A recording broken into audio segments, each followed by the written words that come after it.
सावित्री सब्जी लेने बाजार गई होती है कि तभी उसकी नजर मिनी स्कर्ट पहनकर बाइक पर जा रही एक लड़की पर जाती है, जिसकी पूरी टांगे दिखाई दे रही थी। ये देख सावित्री अपनी आंखें बंद करते हुए कहती है, छी छी, शर्मो हया तो जैसे बेची खाई है आजकल की लड़कियों ने। कैसे कैसे कपड़े पहनकर घूमती हैं। अरे इतने छोटे कपड़े तो हमारे जमाने में 5 साल की बच्चियां भी नहीं पहनती थी, जितनी अब 25 साल की पहनती हैं। बुड़बुड़ाते हुए सावित्री घर आती है, जहाँ वो टीवी पर सूर्य ग्रहण की खबर देखती है। क्या आज सूर्य ग्रहण है? ठीक है, तो जब तक ग्रहण है कोई भी खाना नहीं खाएगा। और तू बड़ी बहू, तू खाने में तुलसी के पत्ते डाल दे। सर पर घूंघट ओढ़े रेखा मुंडी हिलाती है। कुछ देर बाद सूर्य ग्रहण लग जाता है। तभी रेखा का पति ऑफिस से थका हारा घर आता है और फ्रिज में से ब्रेड जैम लगाकर खाने लगता है। ये देख सावित्री गुस्से में चिल्लाते हुए कहती है, हे राम, कर दिया ना अपशगुन। भला ग्रहण में कौन खाना खाता है? क्या माँ, अब भूख लग रही है तो कुछ खाओ भी ना क्या? ठीक ही तो कह रहा है वो। अब ये सब पुराने विचारों को त्याग भी दो सावित्री। आप तो चुप ही रहिए। और तू बड़ी बहू, यहाँ खड़ी खड़ी मेरी शक्ल क्या देख रही है? तू इसे रोक नहीं सकती थी? माँ जी वो मैं। अब क्या बकरी की तरह मैं कर रही है? अपना पल्लू ठीक करिए, सर से खिसकना नहीं चाहिए। बहुएं जितनी मर्यादा में रहें उतनी ही अच्छी लगती हैं। अरे हम भी थे, जितना मर्जी काम करते थे, लेकिन मजाल है कि कभी घूंघट सर से सरका हो। 3-3 मटके पानी के कुएं से उठा कर लाना, भैंसों का, खेतों का सब काम देखना। कितना काम होता था हमारे जमाने में। लेकिन एक आजकल की बहुओं को तो आटा गूंथने से लेकर बर्तन धोने तक हर काम के लिए बस एक मशीन चाहिए। और छोटे छोटे कपड़े पहनकर इनसे किटी पार्टी करवा लो बस। लेकिन मेरे घर में ये सब नहीं चलेगा। मेरे घर में बहुएं हमेशा घूंघट में और साड़ी में ही रहेंगी। इसलिए ध्यान रहे, आगे से ये पल्ला खिसके ना तेरे सर से। जी माँ जी, ध्यान रखूंगी। ये है सावित्री देवी, जिसे मॉडर्न कपड़ों वाली लड़कियां बिल्कुल भी पसंद नहीं थी। सावित्री के 2 बेटे थे। बड़े बेटे की शादी हो चुकी थी। बड़ी बहू रेखा बिल्कुल अपनी सास के कहे पर चलती थी, लेकिन फिर भी सावित्री उससे कभी खुश नहीं रहती थी। वो उसके किसी न किसी काम में कमी निकाल ही देती थी। एक रोज जब रेखा अपने कमरे में दिन में आराम कर रही थी, तो सावित्री अचानक से उसके कमरे में आती है। तब रेखा करवट बदल रही होती है, जिससे उसकी कमर दिख जाती है।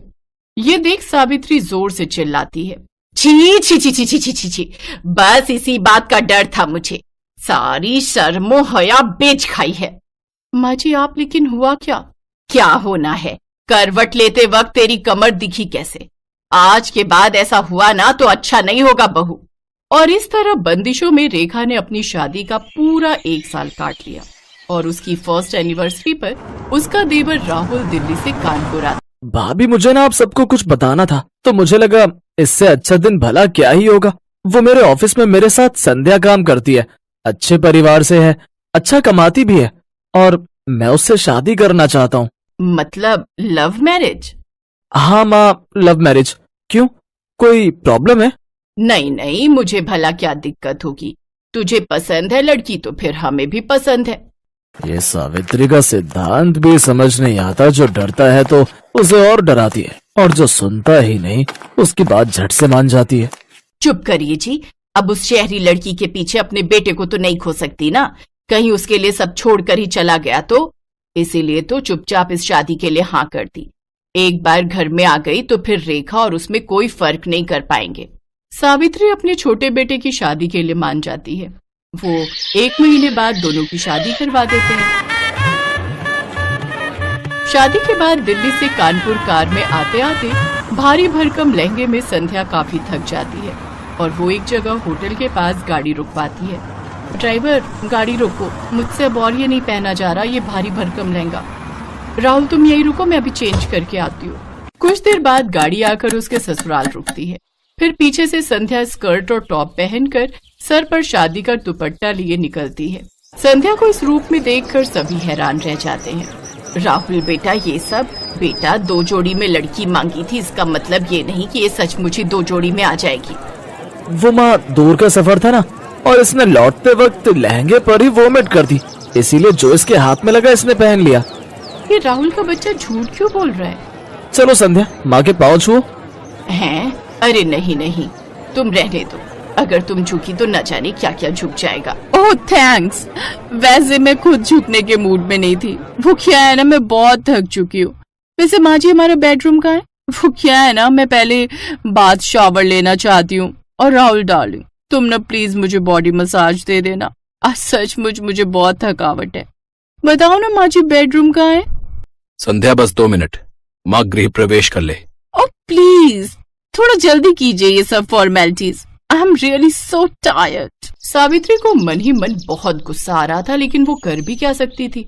उसने चुपचाप उनका गृह प्रवेश करवाया और बहू बनकर संध्या अपने ससुराल आ जाती है। लेकिन संध्या के कपड़े देख सावित्री डर गई। ये नई बहू तो कुछ ज्यादा ही मॉडर्न कपड़े पहनती है। अरे पढ़ी लिखी नौकरी वाली है तो क्या हुआ, सर पर नाचेगी, जो मर्जी रुमाल जितने कपड़े पहनेगी। कहीं कल मुंह दिखाई पर इसने कुछ बेढंगे से कपड़े पहन लिए तो नहीं नहीं नहीं, इसे मुझे ठीक करना ही होगा। ये सोचकर सावित्री संध्या के कमरे में जाती है। अरे नई बहू, दिखा तो कल मुंह दिखाई पर क्या पहनने वाली है। ये वाली साड़ी कैसी है माँ जी? अच्छी है, लेकिन काला रंग, शादी के बाद ये सब रंग ना कुछ अच्छे नहीं लगते। और वैसे भी ये सिर्फ ब्लैक नहीं है, देखो इसके बॉर्डर पर रेड कलर भी है। जो भी हो, लेकिन तू ऐसी साड़ी नहीं पहनेगी। चल अब मुझे अपनी साड़ियां दिखा, मैं बताती हूँ तुझे कौन सी पहननी है। संध्या सावित्री को अपनी सभी साड़ियां दिखाती है, जिसमें से गुलाबी रंग की साड़ी देख सावित्री कहती है, हाँ ये वाली, ये अच्छी रहेगी, इसे ही पहन तू। जी माँ जी। शादी के तुरंत बाद सास का ऐसा बदलता रवैया देख संध्या हैरान थी। सावित्री ने संध्या की साड़ी तो देख ली, लेकिन वो ये नहीं जानती थी कि उसका ब्लाउज कितना हॉट बना है। शाम को मुंह दिखाई पर संध्या वो गुलाबी साड़ी हॉट ब्लाउज के साथ पहनती है। ये देख सावित्री उसकी साड़ी अच्छे से बांधती है। अरे बहू, ये सर पर पल्ला कर ले, सब मेहमान आएंगे ना तो उनके सामने यूं सर ढके घूमना अच्छा नहीं लगता। संध्या साड़ी पहनकर सर पर घूंघट रखकर बाहर आती है। ये देख मोहल्ले की औरतें बात करती हैं।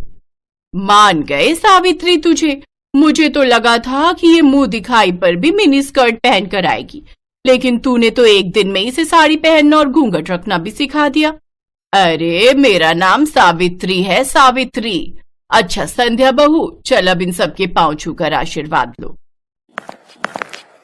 सावित्री सबके पांव छूकर आशीर्वाद लेती है, लेकिन संध्या ये नहीं जानती थी कि उसकी सास किस खेत की मूली है। एक बार जो उसने साड़ी पहन ली तो फिर वेस्टर्न कपड़ों का नंबर तो कभी आने वाला है ही नहीं। अगले दिन उन सबको मंदिर जाना था, इसलिए रात को ही संध्या अपनी सास से जाकर पूछती है कि कल उसे क्या पहनना चाहिए। तुझे क्या पहनना है क्या नहीं ये सब तो बात की बात है, लेकिन तू इस नाइट ड्रेस में बाहर कैसे आ गई?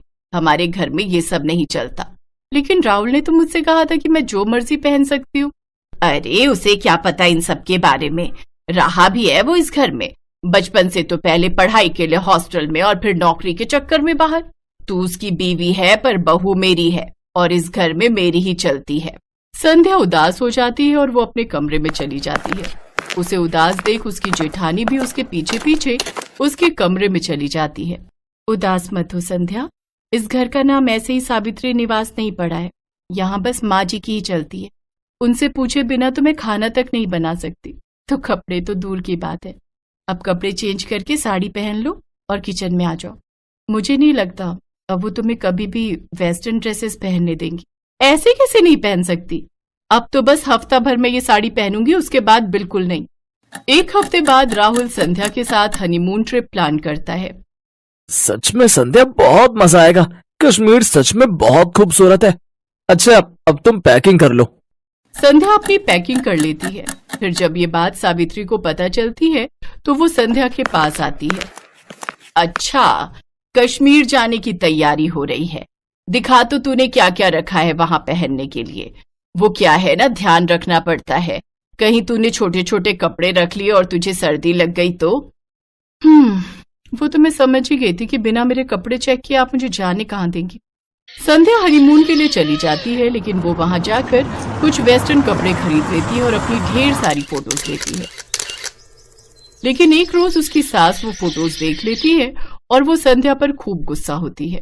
लेकिन तभी वहां सावित्री की सास रत्ना आ जाती है, जो काफी बूढ़ी होती है, लेकिन उन्होंने भी टी शर्ट और पैजामा पहना होता है, साथ ही चश्मा भी लगाया होता है। बताओ भला क्या बुराई है इन कपड़ों में? मुझे देखो, मैं क्या इन कपड़ों में बुरी लग रही हूँ क्या? अरे जब मैं गांव में रहकर ऐसे कपड़े पहन सकती हूँ, तो फिर मेरे पोते की बहू क्यों नहीं? और तू जानती है आज क्या हुआ? जब मैं रेलवे स्टेशन से लौट रही थी तो साड़ी पहने एक लड़की बाइक पर बैठी थी। उसकी साड़ी बाइक में फंस गई और वो नीचे गिर गई, जिससे उसे थोड़ी चोट आ गई। और वो कोई और नहीं, हमारी बड़ी बहू रेखा है। अभी अस्पताल में भर्ती करवा कर आई हूँ उसे। जमाने के साथ अपनी सोच बदल सावित्री। ये सब बातें सुन सावित्री को अपनी गलती का एहसास होता है